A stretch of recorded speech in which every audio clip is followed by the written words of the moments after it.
chose. Tout commence avec un escafé. Je suis le révérend Mansare Rai, auteur de plusieurs œuvres littéraires.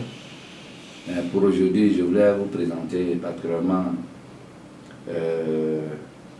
les deux tomes du titre « Les défis du christianisme face aux religions traditionnelles africaines ». Il y a le tome 1 et puis « Les défis du chrétien africain », le tome 2. Alors, dans le tome 1, ce qui m'a motivé à mettre cet enseignement à la disposition du corps de Christ, il fait partie des cours qui m'ont été recommandés à dispenser au niveau de l'Institut biblique sur les religions africaines.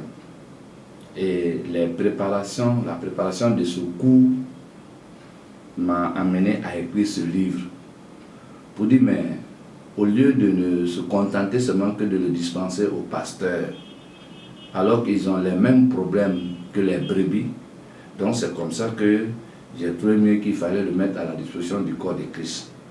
Donc dans ce tome 1, je présente un peu les responsabilités de l'Église de Jésus-Christ vis-à-vis des chrétiens d'origine africaine. Donc c'est un livre spécifique qui est mis à la disposition d'abord de tout leader ou de tout missionnaire évoluant en Afrique d'abord ou ayant en contact avec des Africains. Pour dire qu'il ne s'agit pas seulement de prêcher l'évangile, la bonne nouvelle, d'amener les gens à croire, mais au-delà, il y a des responsabilités. Et pour vous permettre donc de bien encadrer, de bien aider les Africains dans leur élan de spiritualité, ce livre-là est un manuel qui vient vous aider parce qu'il vous permet de comprendre les antécédents religieux de cet Africain que vous voyez aujourd'hui au XXIe siècle.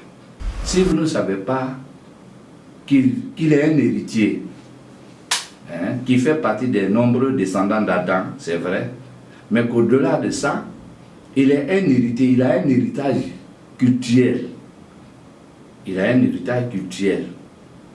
Donc quand on parle d'héritage, ce n'est pas les biens matériels seulement. C'est vrai, l'héritage de l'Afrique, on dit l'Afrique est riche à beaucoup de matières premières, la bauxite, et puis le diamant, l'or. L'Afrique est un héritier, il y a ça.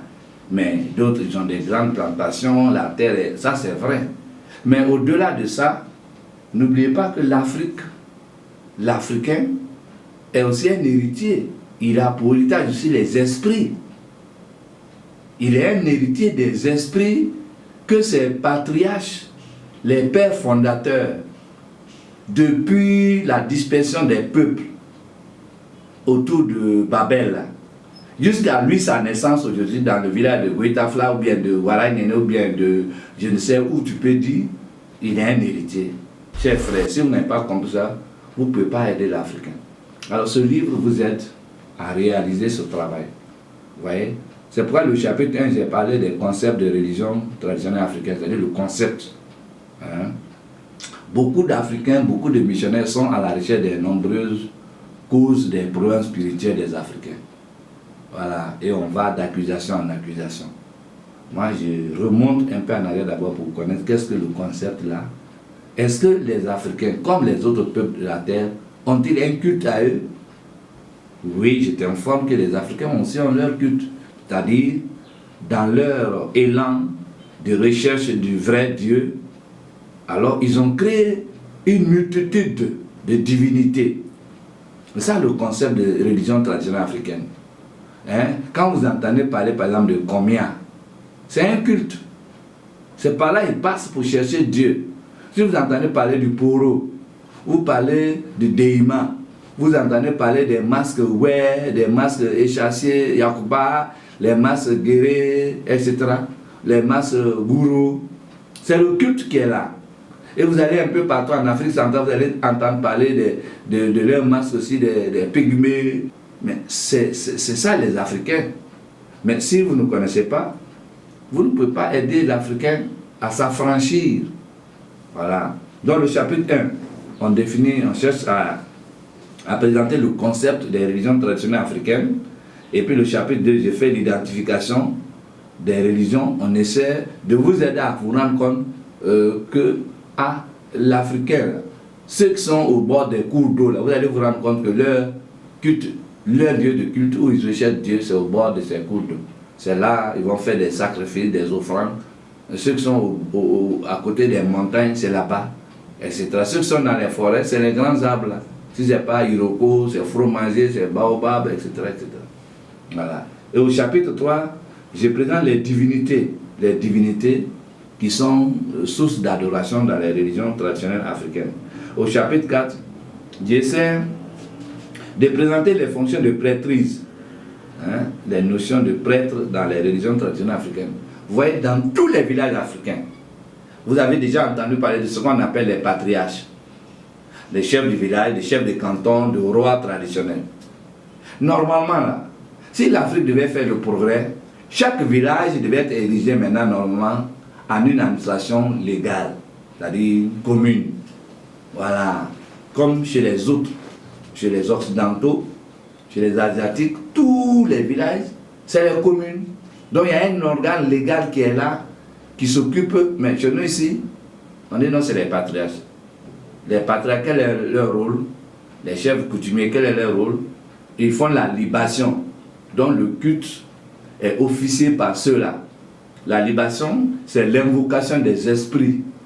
Voilà. Et vous ne pouvez pas poser un acte dans un village africain sans que les chefs coutumiers n'aient demandé l'autorisation aux man pour faire, que ce soit cérémonie de dot, que ce soit funérailles, que ce soit même des cérémonies publiques là. Il y a un frère qui est allé aux funérailles de sa maman.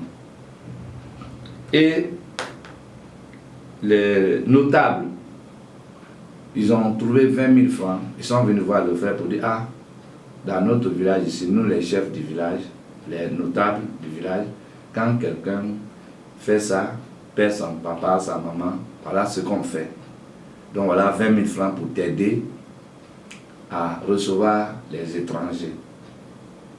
Apparemment, c'est une bonne chose. Voilà.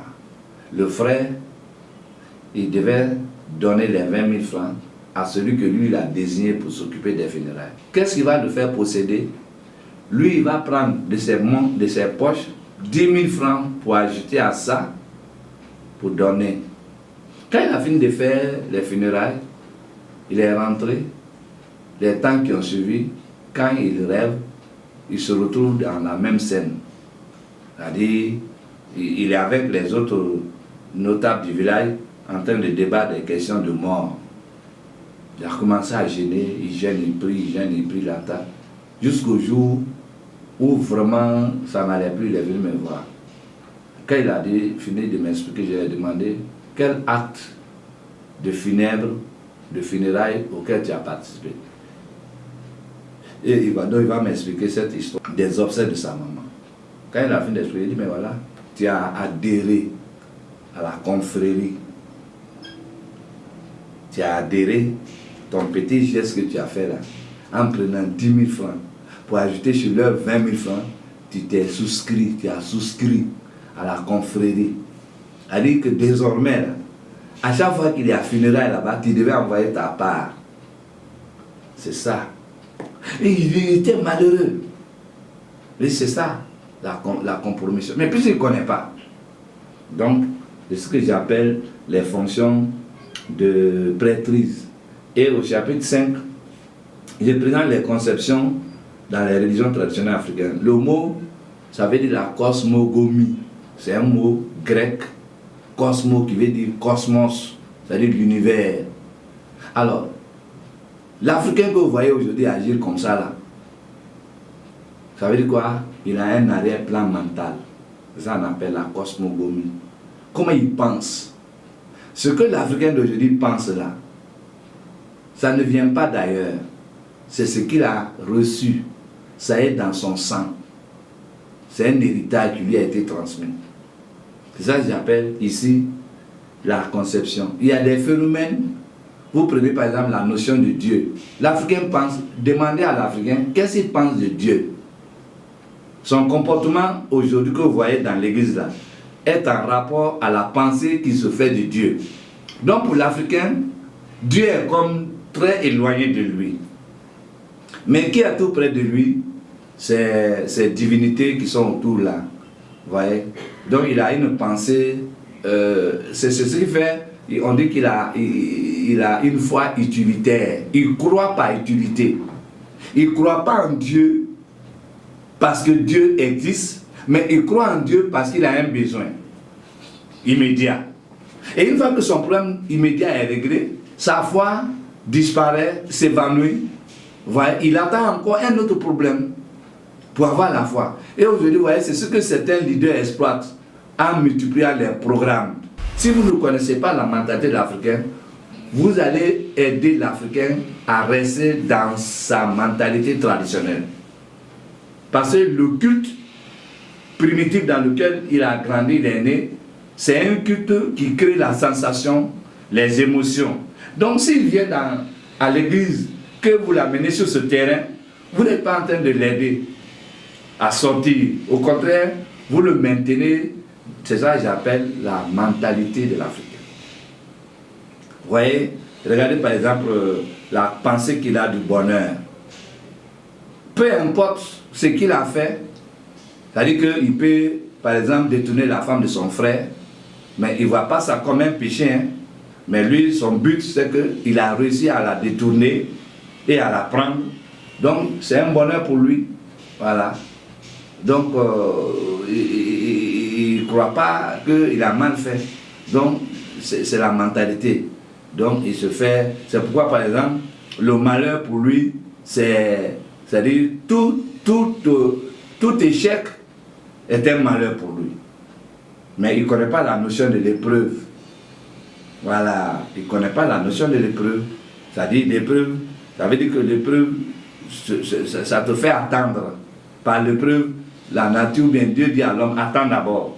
Mais l'Africain, quand on lui dit d'attendre, par exemple, il s'est marié hier et demain matin, il n'y a pas la grossesse, il va dire, mais les sorciers, donc ça, c'est le problème de la mentalité qui lui fait penser comme ça. Doux, absorbant, résistant, exigez toujours Lotus le vrai.